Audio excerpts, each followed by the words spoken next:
आप देखिए सुरंग बाहर गुप्त कोठरी बाहर महाप्रभु गुप्त धन बाहर जो गुप्त धन रजा राजा लुचेक रखी अन्य जय कर युद्ध बेले सब देश जय कर रखिंट निश्चय प्रभुଙ୍କର ବାହାରିବ ये कौ जुग रत्नभंडार जेते जहाँ जो खोलाई संपूर्ण केबे खोला है ये समस्ते ऊपर ठाविरा खोली देकी गणी देकी पुणी रखी दिखती। आम सहित जगन्नाथ स्वाई महापात्र अच्छा विस्तृत भाव जाना गजपति महाराज प्रतिक्रिया संपर्क में जाना तांकर मत कौन जाना श्रीजुक्त जगन्नाथ स्वाई महापात्र आप जगन्नाथ बाड़ग्राह हिसाब से कहतु गजपति महाराज जो प्रतिक्रिया देते अत्यंत सुंदर प्रतिक्रिया देते सुड़ंग अच्छी कि आउरी किसी गृह अच्छी एएसआई लेजर स्कैनिंग पर ही जना पड़ो आपणकर कौन मत रोचे आउ किसी सुड़ंग किंबा आउ किसी गृह अच्छी कि आज्ञा निश्चिंत अच्छी सुड़ंग अच्छी गृह अच्छी ता भीतर देखिए अंडरग्राउंड घर भी थब कहीं जो रघुनाथ बेश होता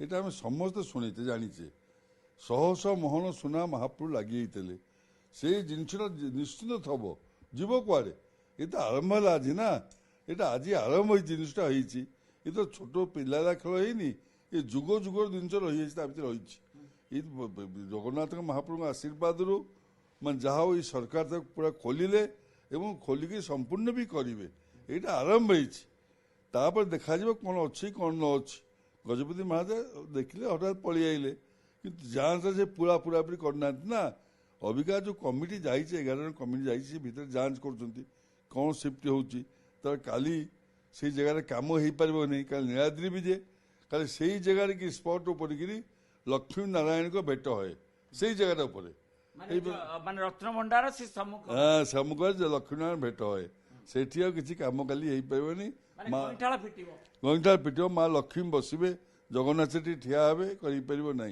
भितर संपूर्ण जांच हेले एसआई सेवायत ऑफिसर संपूर्ण जांच हेले आप देखिए सुरंग बाहर गुप्त कोठरी बाहर महाप्रभु गुप्त धन बाहर जो गुप्त धन रजा राजा लुचेक रखी अन्य जय कर युद्ध बेले सब देश जय कर रखिंट निश्चय प्रभुଙ୍କର ବାହାରିବ ये कौ जुग रत्नभंडार जेते जहाँ जो खोला संपूर्ण केबे खोला है ये समस्ते ऊपर ठाविरा खोली देकी गणी देकी पुणी रखी दिखती केते दाबार सहित आप कहते जे से गृह पर आउ किछि गृह अच्छी किंबा गुप्त घर अंडरग्राउंड रही एवं सुड़ंग रही एगुड़िक लेजर स्कैनिंग करागले तो जना पड़ो निश्चिंत 100% जमा पड़ा देखिए आप 100 मन सुना जगन्नाथ लगे रघुनाथ बेश सुना कहीं से ही भय आज रघुनाथ बेश कि करते एत सुना लगी सब अलंकार भितर अच्छी से ही भय लोग करते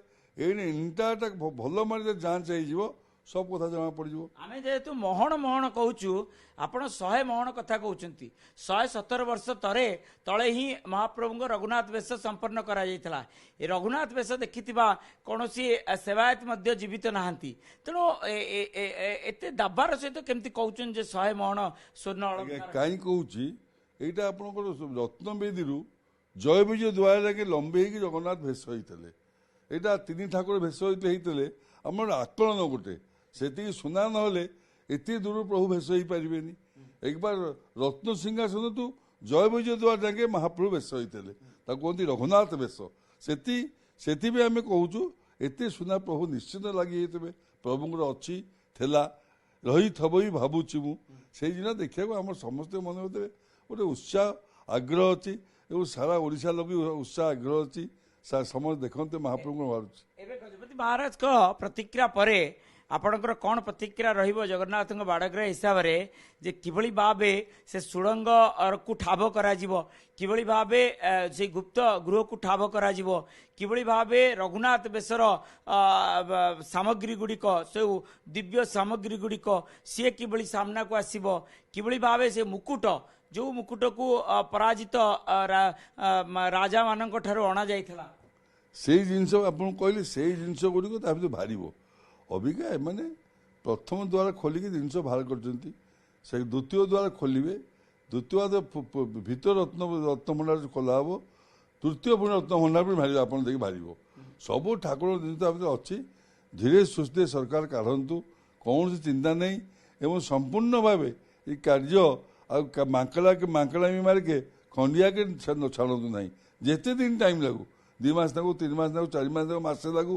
ସରକାର ସମ୍ପୂର୍ଣ୍ଣ ଭାବେ ଖୋଲିକି ଦେଖନ୍ତୁ।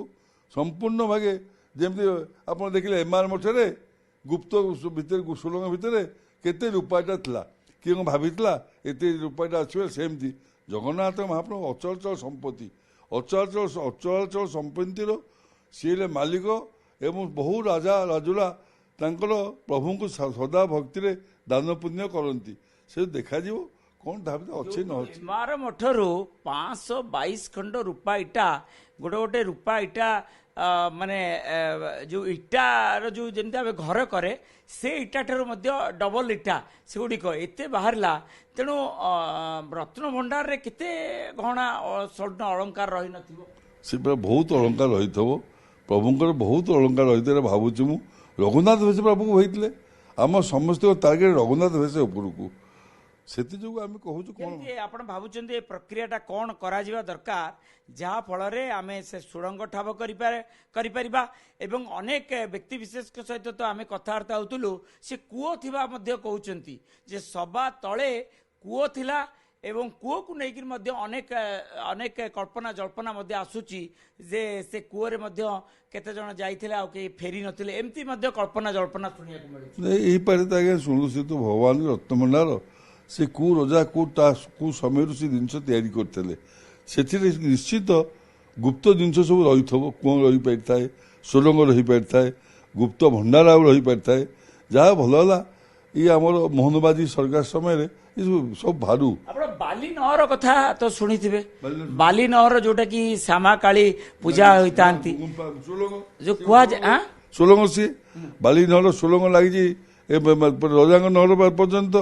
ସେମିତି ଇଏ ରତ୍ନଭଣ୍ଡାର ଆପଣ ଦେଖିବେନି, ଆପଣ ଓଟି ମାଧ୍ୟମ କହୁଛି ବହୁତ ଜିନିଷ ବାହାରିବ, ତା ଭିତରୁ ବାହାରିବ। ବହୁତ ଆନନ୍ଦର କଥା ଯେ ସରକାର ଖୋଲନ୍ତୁ ଏବଂ ଜଗନ୍ନାଥ କରନ୍ତୁ।